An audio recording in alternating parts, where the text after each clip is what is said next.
Thanks for coming by, everybody. Patrick, and I just thought I would do this on video as opposed to audio, just to give you kind of a flavor that this is a serious desire on my part. You know, we had a little success with Grow the Grass already with several bands and putting them into some venues recently. And I think really we got them some money. We didn't get them a ton of money. We got them a few $100s a piece. But I think that particular magic component was just basically having someone in between the bands and the venues. And someone that, you know, if you're on the band side, you're like, okay, what can I do to get this gig? I don't want to lose it, so I'll take almost anything because I really want to play. And that may be true, but that's not good for you, and it's certainly not good for everybody when it lowers the property value down, so to speak, for bluegrass.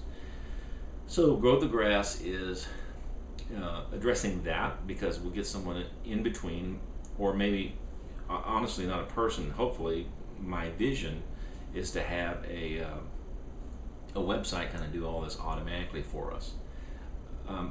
Long and short of it is a 501c3, totally volunteer organization, a website with a three-legged stool. So this will be my three-legged stool. Three-legged stool. Now, that's not a very good three-legged stool. But three-legged stool. One leg is the fans, and that's utmost important. The other is the venues themselves, and then the other is the bands. The bands are needed, quality bands are needed in order to be promoted to venues, clearly. Venues are needed in order to place the bands, and then fans are needed to make the venues interested in the first place. That's it seems obvious, but those three things not only are critical to each other, they feed themselves.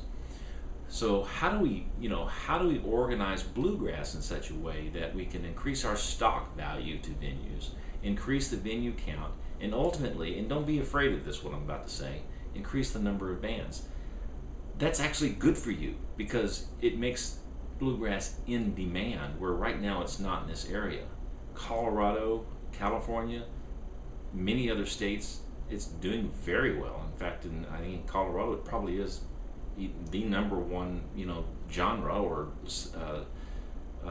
portions of it, number one genre in the state. I think we can get there if we work together as a unit. And so my vision is to have a string of bluegrass venues, or bluegrass venues in a string of events, recurring, and events and venues would actually sign up for that. You might say, well, why would they do that? Well, first of all, we're going to make it exciting for them. We're going to use videos, hopefully someone's, combed their hair and shaved or something. But we're going to use all kinds of media to attract venues. But we're going to have to make sure we have a good solid set of half a dozen bands that are good bands that look like, hey, I want to use those guys in my venues, and try them out on one or two venues, and then have them sign up for a string of venues every week, every month, every whatever, for 6 months, a year, whatever it may be, and at actually a minimum guaranteed price. Why would they want to do that?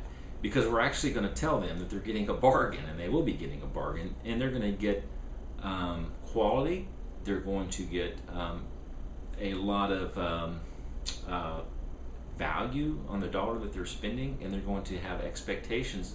And because they're associated with Grow the Grass, their expectation will be fulfilled. So how do we work together? We organize in a non-profit volunteer way. We pool our resources. Yes, some of it is money, but mostly it's you and then what you can do to the organization, whatever you can do. So imagine in this stool the bands, the venues, and the fans. The venues come to the website to sign up for the opportunity to provide a place at a discounted rate. And then the bands sign up to be considered for that string of venues. And then, of course, as we go, the fan base is going to build as well. Let's see. So the other thing we'll do is, I think what we do is we negotiate those minimum amounts of, paychecks. Grow the Grass is can probably function mostly outside of those fees. Maybe we talk about whether or not we want to get a little bit every gig to fund our website and our promotions. I don't know, but we're going to have some amount of cash. We're going to have to make sure we have some minimum standards for the band. And don't worry, I don't mean, oh, well, you're not really bluegrass, or this is not really personally what I want. That is not it at all. So please understand that.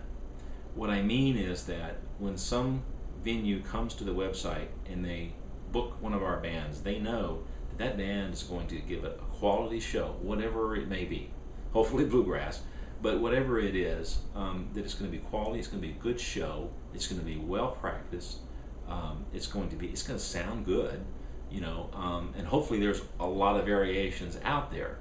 New grass, old grass, gospel grass, whatever it is they want. We're not here to meter that. We're not here to filter that. What we are here is to make sure that when we place them in that string of venues, they're going to be prepared, and the venues are going to be happy, and it's going to grow the fan base and the venue base. And by the way, when we do that, when we grow the venues, that will grow the bands. And don't let that scare you, because again, you want the new bands, right? Because that will grow the overall affection for the genre, and that is what we're trying to do here. So I think we need an accountant, we need PR people, we need promoters, we need, if there's a WordPress expert out there, otherwise we'll just pay somebody to do what we need. We need to buy the appropriate lists for the venues, and we need to establish, some sort of a legitimate ad campaign, and of course we'll need promotion material.